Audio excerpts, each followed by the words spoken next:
नमस्कार दोस्तों, मैं कन्हैयालाल स्वागत करता हूं आपका इस YouTube channel study with KL sir में। दोस्तों, मैं आपके लिए फिर लेकर आया हूं विशेषण के शब्दों का टेस्ट। दोस्तों, इस टेस्ट में महत्वपूर्ण 20 प्रश्न होंगे जो रीट पटवारी आदि सभी परीक्षाओं की दृष्टि से महत्वपूर्ण होंगे। तो टेस्ट को बिल्कुल भी स्किप मत कीजिए, टेस्ट को पूरा देखिए, यहाँ पर आपको महत्वपूर्ण प्रश्न मिलेंगे। तो चलिए वीडियो को शुरू करते हैं। उससे पहले आपसे रिक्वेस्ट है कि टेस्ट के बाद कमेंट में बताकर ज़रूर जानना कि आपके कितने सही हुए। चलिए दोस्तों शुरू करते हैं। दोस्तों, अपना पहला प्रश्न है, संज्ञा या सर्वनाम की विशेषता बताने वाले शब्द कहलाते हैं क्रिया विशेषण, विशेषण, विशेष्य, कोई नहीं। तो बताइए दोस्तों, इस प्रश्न का सही उत्तर क्या है।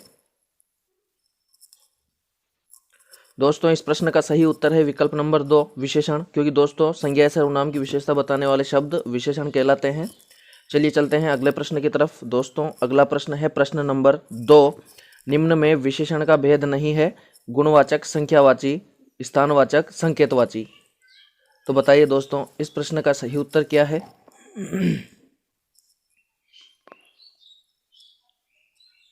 दोस्तों, इस प्रश्न का सही उत्तर है विकल्प नंबर 3 स्थानवाचक, क्योंकि दोस्तों जो स्थानवाचक है ये विशेषण का भेद नहीं है बल्कि क्रिया विशेषण का भेद है। तो चलिए चलते हैं अगले प्रश्न की तरफ।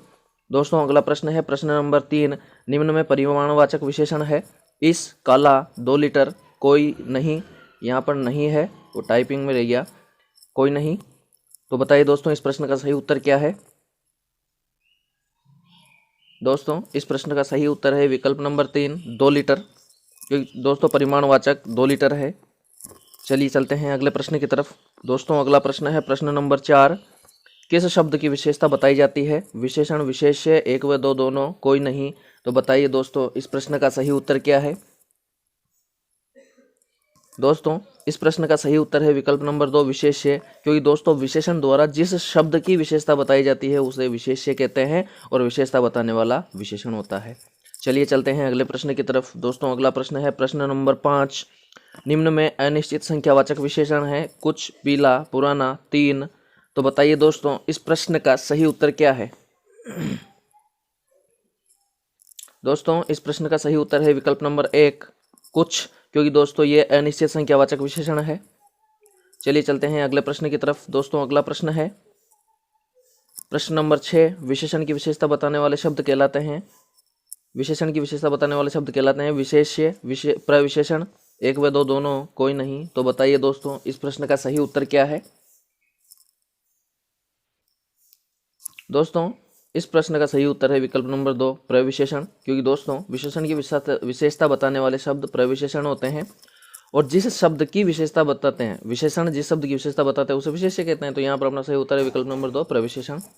चलिए चलते हैं अगले प्रश्न की तरफ। दोस्तों, अगला प्रश्न है प्रश्न नंबर 7, निम्न में संज्ञा से बना विशेषण है स्वर्णिम, पिछला, तुम्हारा, कोई नहीं। तो बताइए दोस्तों, इस प्रश्न का सही उत्तर क्या है। दोस्तों, इस प्रश्न का सही उत्तर है विकल्प नंबर 1 स्वर्णिम, क्योंकि दोस्तों जो स्वर्णिम है ये संज्ञा से बना हुआ है, जो पिछला है ये अव्यय से बना हुआ है और जो तुम्हारा है ये सर्वनाम से बना हुआ है। अपन से पूछा संज्ञा से बना विशेषण, तो विकल्प नंबर 1 स्वर्णिम।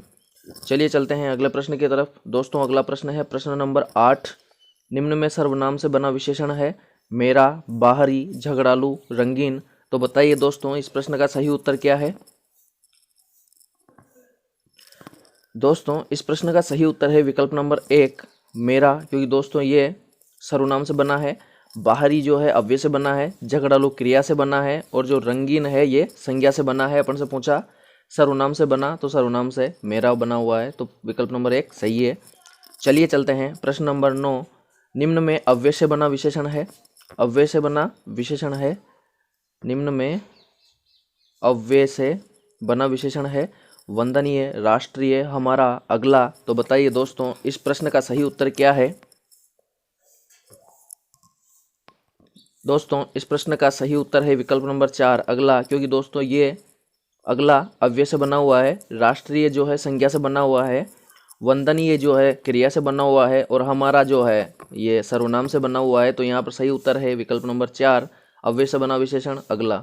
चलिए चलते हैं अगले प्रश्न की तरफ। दोस्तों, अगला प्रश्न है प्रश्न नंबर 10, विदेशी विशेषण बना है संज्ञा से, सर्वनाम से, विशेषण से, क्रिया से। तो बताइए यहाँ पर सही उत्तर क्या है। दोस्तों इस प्रश्न का सही उत्तर है विकल्प नंबर 1 संज्ञा से, क्योंकि दोस्तों जो विदेशी है वो संज्ञा से बना हुआ है। चलिए चलते हैं अगले प्रश्न की तरफ। अगला प्रश्न है प्रश्न नंबर 11। लुटेरा विशेषण बना है संज्ञा से, सर्वनाम से, विशेषण से, क्रिया से। तो बताइए दोस्तों यहाँ पर क्या सही है। दोस्तों इस प्रश्न का सही उत्तर है विकल्प नंबर 4 क्रिया से, क्योंकि दोस्तों जो लुटेरा विशेषण बना है ये क्रिया से बना है और क्रिया है लूटना। लूटना क्रिया से लुटेरा बना है, तो यहाँ पर सही उत्तर है विकल्प नंबर 4 क्रिया। चलिए चलते हैं अगले प्रश्न की तरफ। दोस्तों अगला प्रश्न है प्रश्न नंबर 12। बुरे लड़के में विशेषण है गुणवाचक, संख्यावाचक, परिमाणवाचक, संकेतवाचक। तो बताइए दोस्तों यहाँ पर सही उत्तर क्या है।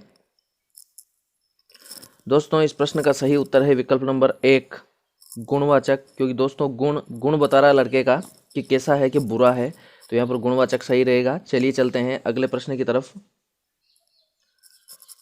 अगला है दोस्तों प्रश्न 13। दो कचोरी में विशेषण है गुणवाचक, संख्यावाचक, परिमाणवाचक, निश्चित संख्यावाचक। तो बताइए दोस्तों इस प्रश्न का सही उत्तर क्या है। दोस्तों इस प्रश्न का सही उत्तर है विकल्प नंबर 4 निश्चित संख्यावाचक, क्योंकि दोस्तों यहाँ पर निश्चित संख्या दे रखी है कितनी, 2। क्या है, कचोरी है, तो निश्चित संख्यावाचक होगा इसमें। चलिए चलते हैं अगले प्रश्न की तरफ। दोस्तों अगला प्रश्न है प्रश्न नंबर 14।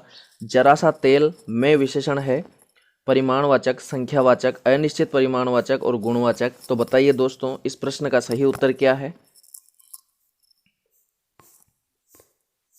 दोस्तों इस प्रश्न का सही उत्तर है विकल्प नंबर 3 अनिश्चित परिमाणवाचक, क्योंकि दोस्तों जरा सा तेल से अपन निश्चित नहीं कर सकते हैं कि कितना है, अनिश्चित है, इसलिए यहाँ पर अनिश्चित परिमाणवाचक सही रहेगा।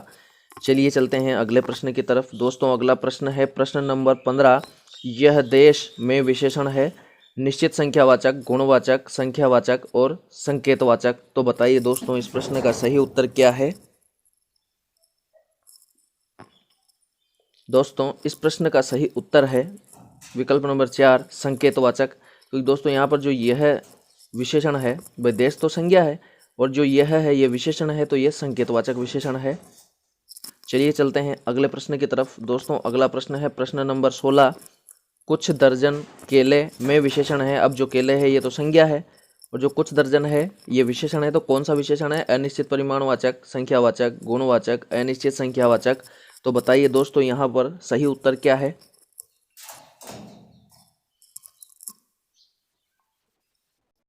दोस्तों इस प्रश्न का सही उत्तर है विकल्प नंबर 4 अनिश्चित संख्यावाचक, क्योंकि दोस्तों यहाँ पर जो कुछ दर्जन है इससे ये पता नहीं चल रहा है कि कितने दर्जन है, अनिश्चित है, तो यहाँ पर अनिश्चित संख्यावाचक आएगा। संख्यावाचक आ नहीं सकता, गुणवाचक भी नहीं आ सकता और जो अनिश्चित परिमाणवाचक है ये भी नहीं आ सकता, क्योंकि यहाँ पर संख्या दे रखी है दर्जनों की, तो दर्जन गिनेंगे, दर्जन गिन सकते हैं कि कितने दर्जन है, लेकिन वो अनिश्चित है तो अनिश्चित संख्यावाचक आएगा। तीनों ऑप्शन नहीं आएंगे, सही उत्तर होगा विकल्प नंबर 4 अनिश्चित संख्यावाचक। चलिए चलते हैं अगले प्रश्न की तरफ। दोस्तों अगला प्रश्न है प्रश्न नंबर 17। मीठी बातें में विशेषण है। जो बातें हैं वो संज्ञा है और जो मीठी है ये विशेषण है, तो कौन सा है, गुणवाचक, संख्यावाचक, परिमाणवाचक और संकेतवाचक। दोस्तों गुणवाचक, संख्यावाचक, परिमाणवाचक और संकेतवाचक। तो बताइए यहाँ पर सही उत्तर क्या है। दोस्तों जो अपना प्रश्न है मीठी बातें, मीठी बातें में अपना सही उत्तर है विकल्प नंबर 1 गुणवाचक, क्योंकि दोस्तों यहाँ पर बातों की गुण बताया जा रहा है कि कैसी है कि मीठी है। तो चलिए चलते हैं अगले प्रश्न की तरफ। दोस्तों अगला प्रश्न है प्रश्न नंबर 18। पाव भर दूध में विशेषण है अनिश्चित परिमाणवाचक, संख्यावाचक, अनिश्चित संख्यावाचक और निश्चित परिमाणवाचक। तो बताइए दोस्तों यहाँ पर सही उत्तर क्या है। दोस्तों इस प्रश्न का सही उत्तर है निश्चित परिमाणवाचक, विकल्प नंबर 4 निश्चित परिमाणवाचक यहाँ पर सही उत्तर है दोस्तों, क्योंकि जो दूध है ये परिमाणवाची है और जो पाव भर है यहाँ पर ये निश्चित है कि पाव भर है, 250 ग्राम है, पाव भर है, निश्चित है यहाँ पर, इसलिए निश्चित परिमाणवाचक आएगा। संख्यावाचक नहीं आ सकता, अनिश्चित संख्यावाचक भी नहीं आ सकता और अनिश्चित परिमाणवाचक भी नहीं आ सकता, क्योंकि यहाँ पर तो निश्चित हो रहा है कि कितना है, कि पाव भर है। तो यहाँ पर सही उत्तर है विकल्प नंबर 4, निश्चित परिमाणवाचक। चलिए चलते हैं अगले प्रश्न की तरफ। दोस्तों अगला प्रश्न है प्रश्न नंबर 19। निम्न में संख्यावाचक विशेषण है बूढ़ा, वह, चौड़ी, 10। तो बताइए दोस्तों इस प्रश्न का सही उत्तर क्या है। दोस्तों इस प्रश्न का सही उत्तर है विकल्प नंबर 4, 10, क्योंकि दोस्तों यहाँ पर जो संख्यावाची विशेषण है वो 10 है। बाकी ये संकेतवाचक विशेषण है। बूढ़ा गुणवाचक है, ये भी गुण में, तो यहाँ पर सही उत्तर है विकल्प नंबर 4, 10। चलिए चलते हैं अगले प्रश्न की तरफ। दोस्तों अगला प्रश्न है प्रश्न नंबर 20। उससे पहले आपसे निवेदन है कि अगर चैनल पर नए हैं तो चैनल को बिल्कुल सब्सक्राइब कीजिए और वीडियो को शेयर कीजिए। पसंद आए तो लाइक करें, नहीं आए तो डिसलाइक करें। चलिए अगला प्रश्न है प्रश्न नंबर 20। परिमाणवाचक विशेषण नहीं है 2 किग्रा घी, जरा सा तेल, जरा सी रोटियां, कुछ सेर आटा। तो बताइए दोस्तों इस प्रश्न का सही उत्तर क्या है। दोस्तों इस प्रश्न का सही उत्तर है विकल्प नंबर 3, जरा सी रोटियां, क्योंकि दोस्तों अपन से पूछा है कि परिमाणवाचक विशेषण नहीं है पूछा है। तो यहाँ पर 2 किग्रा घी परिमाणवाचक है, जरा सा तेल ये भी परिमाणवाचक है और कुछ सेर आटा ये भी परिमाणवाचक है। और अपन से पूछा कि कौन सा परिमाणवाचक नहीं है, तो ये 3 अपने आंसर नहीं हो सकते और ये अपना आंसर रहेगा जरा सी रोटियां, क्योंकि ये परिमाणवाची विशेषण नहीं है दोस्तों, ये संख्यावाचक विशेषण है। तो चलिए दोस्तों आज के लिए इतना ही, मिलते हैं जल्दी ही अगले टेस्ट अगले वीडियो में। तब तक के लिए नमस्कार, जय हिंद।